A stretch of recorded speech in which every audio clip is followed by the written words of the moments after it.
شروع اللہ کا نام لے کر جو بڑا مہربان نہایت رحم والا ہے۔ یاسین، قسم ہے قرآن کی جو حکمت سے بھرا ہوا ہے۔ اے محمد صلی اللہ علیہ وآلہ وسلم، بے شک تم پیغمبروں میں سے ہو، سیدھے رستے پر ہو۔ یہ قرآن غالب و مہربان کا نازل کیا ہوا ہے تاکہ تم ان لوگوں کو جن کے باپ دادا کو خبردار نہیں کیا گیا تھا خبردار کر دو کہ وہ غفلت میں پڑے ہوئے ہیں۔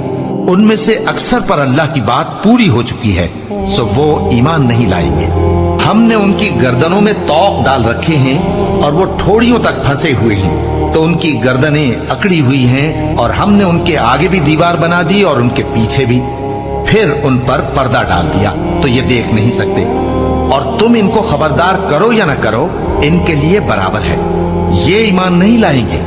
تم تو صرف اس شخص کو خبردار کر سکتے ہو جو اس نصیحت یعنی قرآن کی پیروی کرے اور رحمان سے غائبانہ ڈرے، سو اس کو مغفرت اور بڑے ثواب کی بشارت سنا دو۔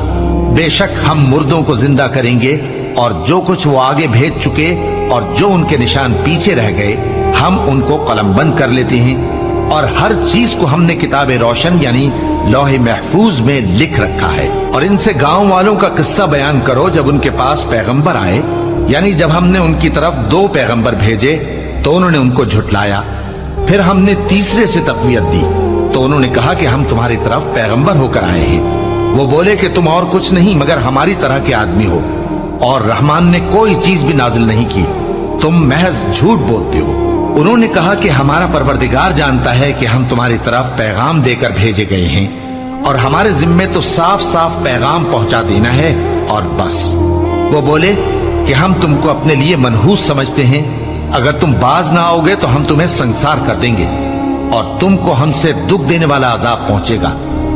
انہوں نے کہا کہ تمہاری نحوست تمہارے ساتھ ہے، کیا اس لیے کہ تم کو نصیحت کی گئی؟ نہیں، بلکہ تم ایسے لوگ ہو جو حد سے تجاوز کر گئے ہو۔ اور شہر کے پرلے کنارے سے ایک آدمی دوڑتا ہوا آیا، کہنے لگا کہ اے میری قوم، پیغمبروں کے پیچھے چلو، ایسوں کے جو تم سے صلہ نہیں مانگتے اور وہ سیدھے رستے پر ہیں۔